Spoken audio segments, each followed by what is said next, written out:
चाहे कोई भी बड़े से बड़ा स्ट्रेस हो लाइफ में, एक बार इमेजिन करो अपने माँ बाप की हालत अगर उन्हें पता चले कि तुमने अपनी जान ले ली है, खुदकुशी कर ली है। शायद आप सोच भी नहीं सकते कि उनको कैसा फील होता होगा।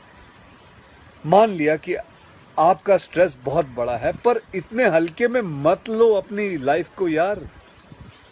आपको पैदा करने वालों को जिंदगी का सबसे बड़ा दुख दे के मत जाओ। कुछ दिन पहले अखबार में मैंने पढ़ा था कि एक आईआईटी के स्टूडेंट्स ने फांसी लगा के आत्महत्या कर ली। स्ट्रेस में था पढ़ाई के लिए। उससे कुछ दिन पहले मुंबई में एक मैनेजमेंट स्टूडेंट ने एक 5 स्टार होटल के रूम से छलांग लगाकर अपनी जान दे दी। एग्जाम में फेल हो गया था। मैं कहीं ये भी पढ़ रहा था कि करीब 8 लाख लोग हर साल वर्ल्ड में अपनी जान खुद ले लेते हैं और उसमें तकरीबन 1.5 लाख लोग सिर्फ हिंदुस्तान से होते हैं। और यंग लोगों में आत्महत्या के सबसे बड़े कारण जो होती है वो होती है पढ़ाई या फिर रिलेशनशिप का स्ट्रेस। क्यों? एकदम डायरेक्ट बोलूं, दिल से बोलूं, मेरा पहला नेशनल अवार्ड जो मुझे आज हमारे आदरणीय राष्ट्रपति जी के हाथों से मिलेगा, मैं बता नहीं सकता कि कितनी खुशी हो रही है। आपको पता है, जिस दिन इस नेशनल अवार्ड की अनाउंसमेंट हुई थी ना, उस दिन मैं अपनी माँ से बात करते हुए अपने बचपन का एक दिन याद कर रहा था, जिस दिन एग्ज़ाम का रिजल्ट आया था और मेरे मार्क्स बिल्कुल अच्छे नहीं थे। आप लोगों से झूठ नहीं कहूँगा, मैं उस कक्षा में फेल हो गया था। रिपोर्ट कार्ड लाते हुए मैं ये सोच रहा था कि आज घर में बड़ी कुटाई होने वाली है यार। उस दिन मेरे पिताजी ने मुझे सामने बिठाया और बड़ी शांति से कहा, देखो बेटा, तुम करना क्या चाहते हो, ये बताओ मुझे, बताओ करना क्या चाहते हो। मैंने कहा, पापा मैं स्पोर्ट्स में मन लगता है मेरा, मैं खेल कूद करना चाहता हूँ, खिलाड़ी बनना चाहता हूँ। उन्होंने कहा ठीक है, फिर उसमें ध्यान दो, हम सपोर्ट करेंगे, साथ में थोड़ी पढ़ाई भी करो। आप विश्वास नहीं करोगे, खेलते खेलते मैं मार्शल आर्ट करने लग गया, मैं मॉडलिंग में आ गया, एक्टिंग शुरू कर दी।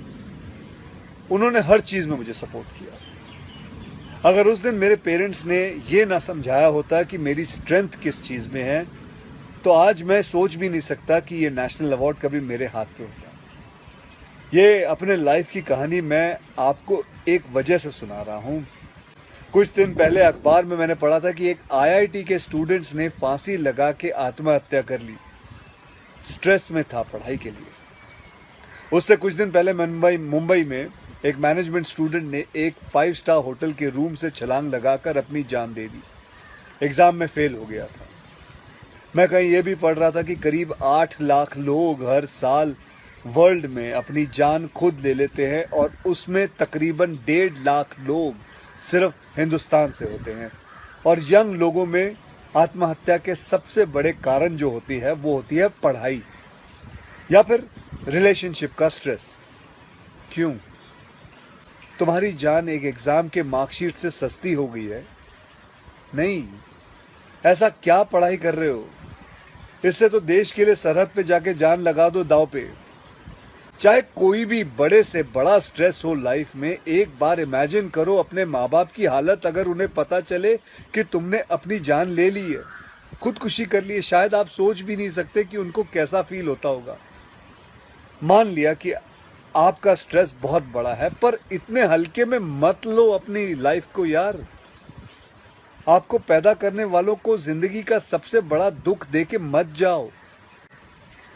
और पेरेंट्स से भी यही कहूँगा, यही पूछना चाहूँगा कि कहाँ गए वो ज़माना, कहाँ गया वो ज़माना जब आप लोग अपने बच्चों के साथ डिनर टेबल पे बैठ के बातें किया करते थे, पूछा करते थे कि कैसा चल रहा है, आपके दोस्त कैसे हैं, पढ़ाई कैसी चल रही है। आज आपका बच्चा आपको अपना स्ट्रेस कैसे बताएगा जब आप भी अपने फ़ोन में आंखें गाड़ के बैठे हो और आपका बच्चा भी फेसबुक पे फ्रेंड्स ढूंढ रहा है। ऐसा क्यों होता है कि जब बच्चे को हाथ पांव पे चोट लगती है तो आप फट से डॉक्टर को बुला लेते हो, लेकिन अगर उसे दिमाग में स्ट्रेस हो तो हम बस एक लेक्चर झाड़ देते, कहते थे बेटा नो, थिंक पॉजिटिव बेटा, थिंक पॉजिटिव। मेंटल हेल्थ के लिए भी डॉक्टर या काउंसलर से हेल्प लेना उतना ही ज़रूरी है जितना और किसी तकलीफ के लिए। इसमें कोई शर्म की बात नहीं है। देखो, मैं कितना भी ज्ञान दे दूं, सोचना आपको खुद ही है कि आपकी जान आपकी सबसे कीमती चीज है। कोई स्ट्रेस आए ना तो उसको बोल देना बहुत अच्छा है। अपने अंदर घुलना, उसको अंदर रखना, दबा के रखना बिल्कुल नहीं। किसी दोस्त को बोल दो या अपने माँ बाप से शेयर करो। मेरे एक फ्रेंड ने उस दिन व्हाट्सएप पे एक बहुत काम की बात फॉरवर्ड की थी। एक हॉस्पिटल की ओपन हार्ट सर्जरी यूनिट के बाहर एक शेर लिखा हुआ था, मैं आपसे शेयर करना चाहता हूँ। वहाँ लिखा हुआ था कि अगर दिल खोल लेते अपने यारों के साथ तो आज खोलना ना पड़ता औजारों के साथ। भैया मुझे एक प्रॉमिस करो कि आज प्लीज़ आज एक प्रॉमिस करो कि टेंशन कोई भी हो, सल्यूशन है, कहीं ना कहीं उसका सल्यूशन है।